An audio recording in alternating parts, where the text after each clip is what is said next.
Good morning, this is our Post Creations 2021. This is my Shaman Oracle reading for this new week.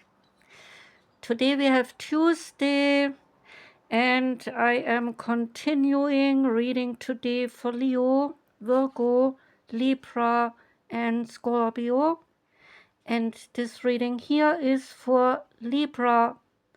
Welcome, Libra. In case you are wondering why there are only 3 cards displayed, the other cards I need for the reading because they have the message written on the back of the card. And today, maybe that is an unusual reading for most of you. I'm using the magic art of fortune telling deck. I'm using the spells to raise hell deck and also the signs of the Zodiac deck. But I hope it will be some fun nevertheless for all of you, because we might learn some new things about fortune telling and also about each Zodiac sign's profile. So we start now with the magic art of fortune telling deck. And the card that came out for you, Libra, is asking, what is scrying? And we had a bit of the history of scrying, I think, for Leo. Leo had that card. And now it goes in another direction or goes asking other questions and tells us that scrying is the ancient practice. Scrying is the ancient practice of the gazing into or upon a smooth, translucent surface to see visions of the future or to receive some guidance. The images, they may appear in the form of words, pictures, or of symbols. To the ones who have a talent to do this, it's not good for anyone. Some people just do not have the talent to get the symbols, but it is said that there are some very talented people and they can do this, and they will receive pictures, words, or symbols, which then can be interpreted into prophecies and into revelations, such insights that only our third eye can see. Our third eye is our psychic or our sixth sense that enables us to see what is hidden from our normal senses. And so there are different mediums a person can use to scry.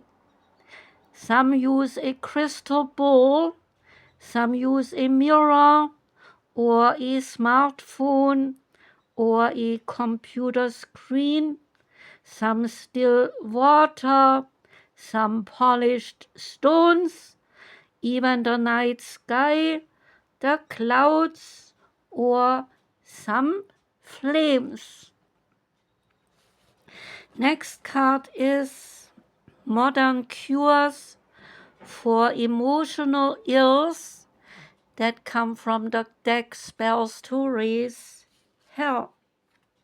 Modern cures for emotional ills relate to emotional work like listening, thinking, planning, and advising. All that is work, although often we think of it as just a part of our friendship to a person or just something we women like to do.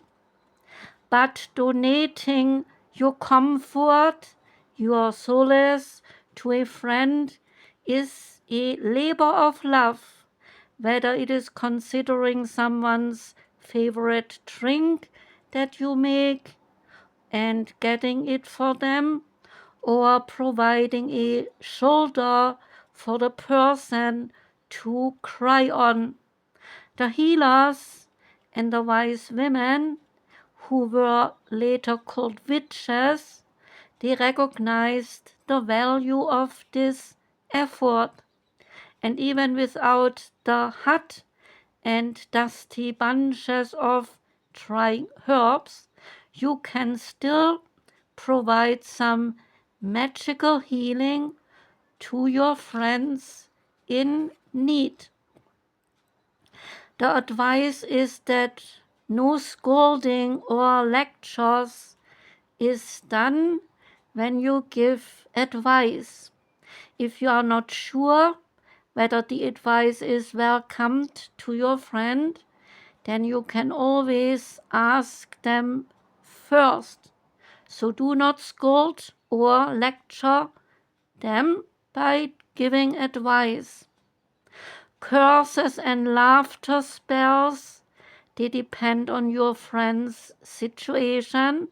She may be aided by your expressing anger alongside her, or by you helping her to laugh and forget her troubles.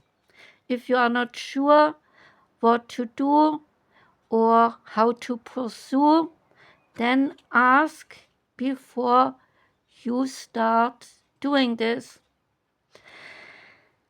Invite a sad friend to play with your pets if you have pets, or act as a familiar yourself, or act yourself by accompanying her to do an emotionally difficult task. So invite a friend to play with your pets if you have them, or accompany them by any emotional difficult task that might come up.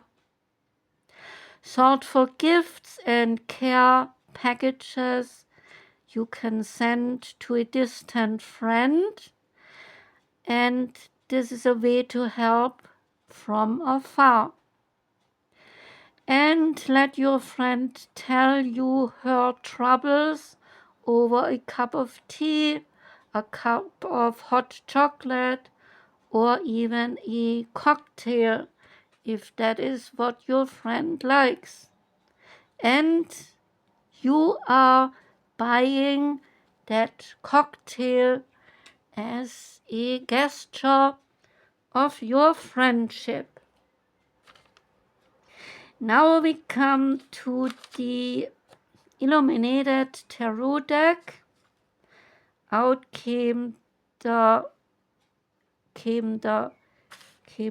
Jack of Clubs, and in the usual deck of tarot decks, it is the Jack of Wands.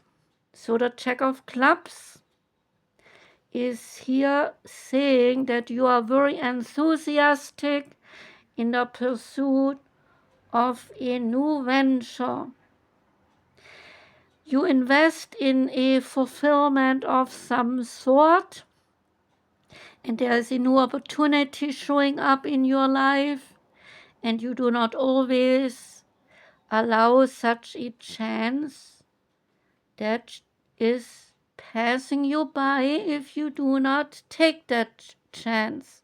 So be in mindful set of a thought and look deeper into a situation in order to avoid some disappointment.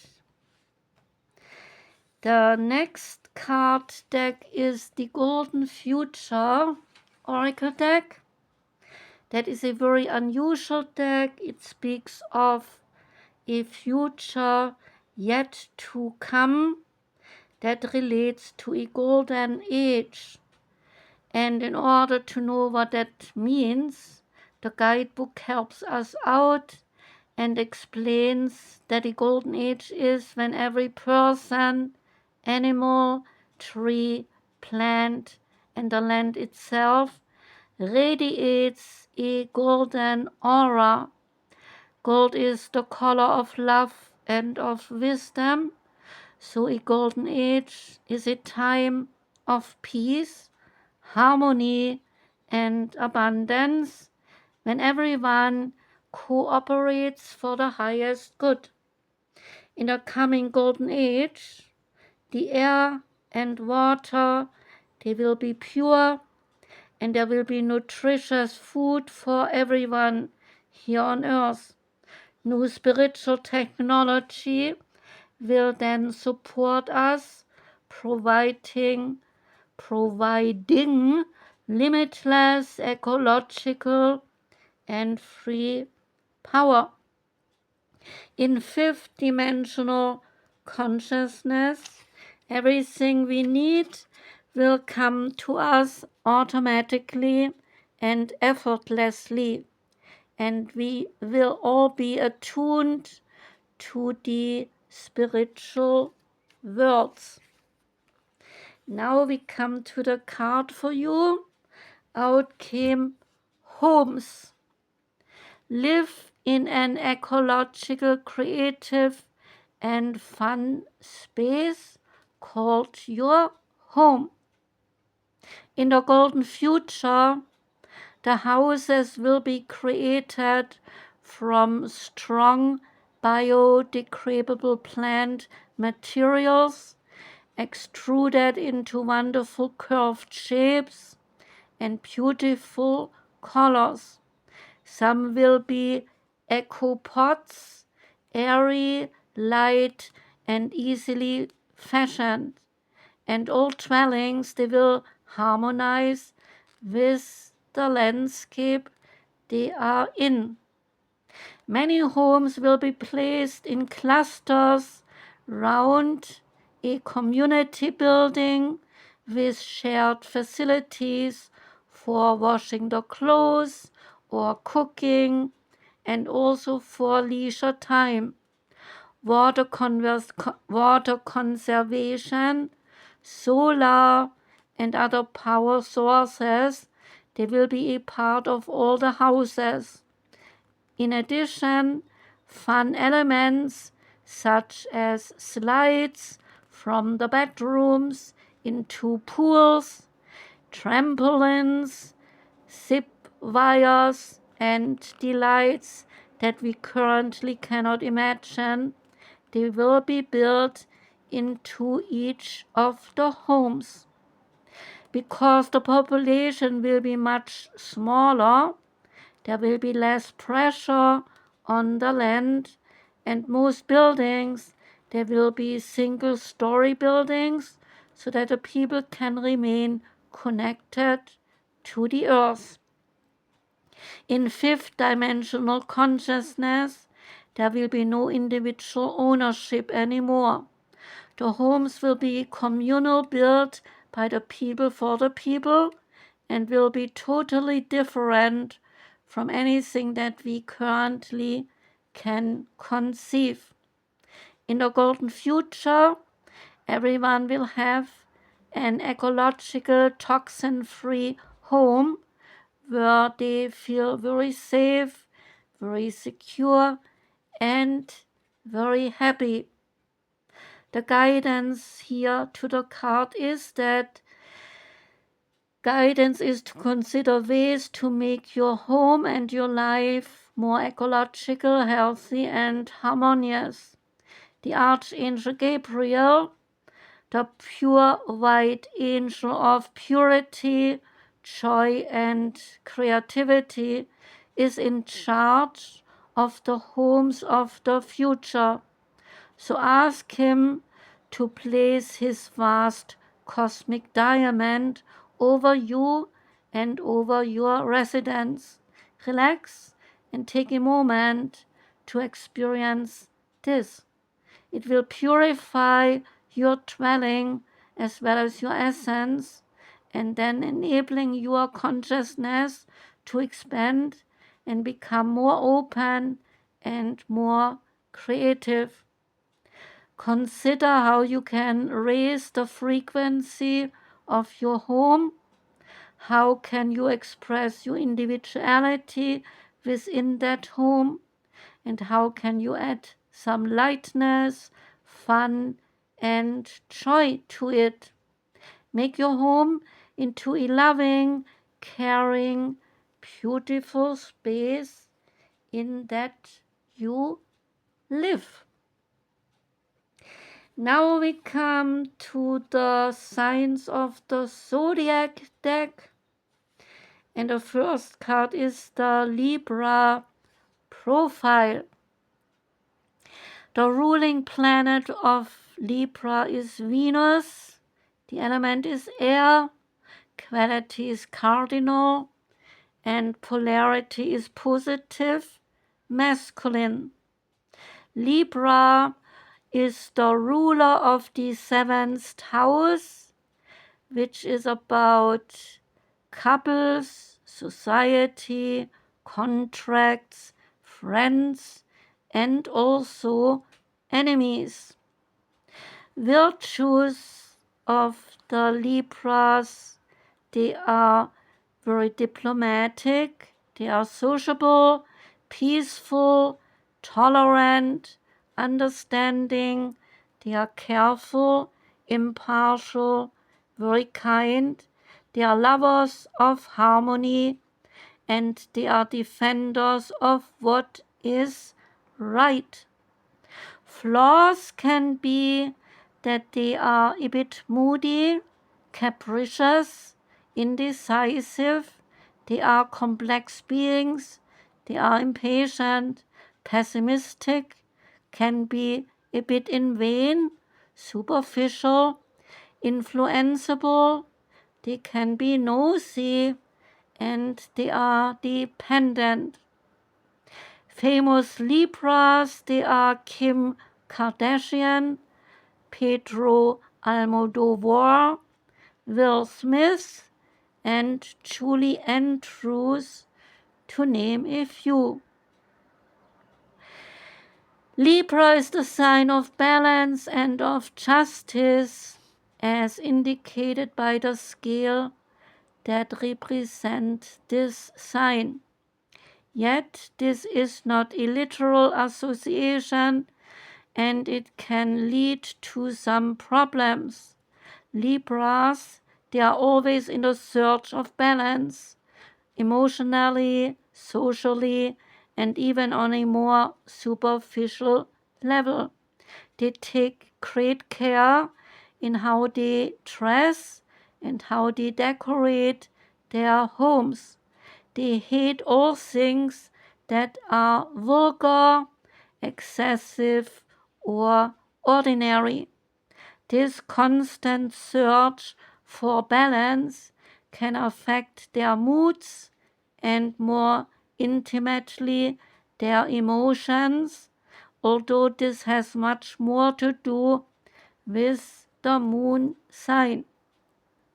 Libras, they tend to prefer light color schemes,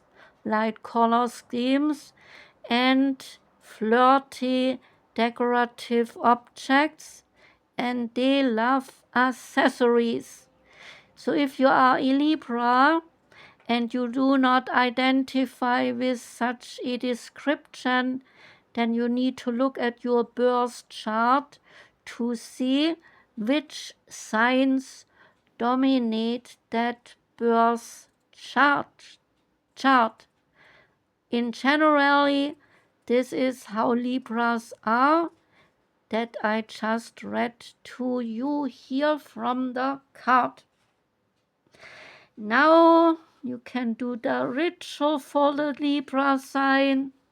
Strengthen resolve and find balance. All you need is a white candle, a paper and a pencil, a tea, your favorite tea, a cup that holds the tea, a cup with a lid, and some quartz, a quartz stone. The method here is during a full moon in a safe space, light the candle and surround yourself with the objects above. Think about the aspect of your life that has no balance. Write down what you can do to improve the situation. Put a paper on a table. Place the tea inside the glass jar or the cup with a lid. Close the lid and then set the jar or the cup on that paper. Then place the crystal on the lid. The crystal, you can pick out what kind of crystal that might be.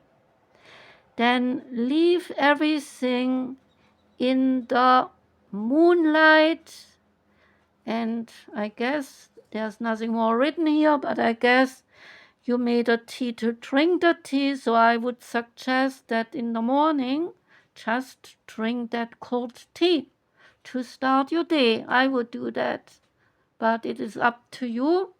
Maybe it was just the exercise and the tea was meant to just give you the power, the strength, resolve and find balance. I do not know, so do what you think is best to do with that tea. And the last deck is the Wild Unknown Animal Spirit card. Out came for you the Lion. And the Lion is about fire energy. The Lion is patient, is regal, and is a complete master. The Lion is a master of the fire element and the living mascot of self-transformation. A lion personality dedicates their life to personal and spiritual growth. This dedication inspires some and intimidates others. Therefore, the lion is respected by all, but seldom people know the lion on an intimate level. So, the lion is very hard to find some access to because a lion can be aloof, yet those with a keener eye, they know better how lions are. Lions, they are observant and they are precise in their words and their actions. They do not waste any energy or resources. So the card reminds us that self-mastery is available to all of us, no matter where our quest might begin. When in balance, then the Lion card is the epitome of peace and of strength. When out of balance, the lion might be withdrawn and might be too serious. The lion personality person, that is, might be withdrawn and might be a bit too serious. And to bring into balance both, do some daily meditation and spend time with your friends. That was the reading for Libra. I thank you very much for listening, Libra. I'm sending lots of love out for you, wishing you a great day today and a wonderful week. Take care and goodbye.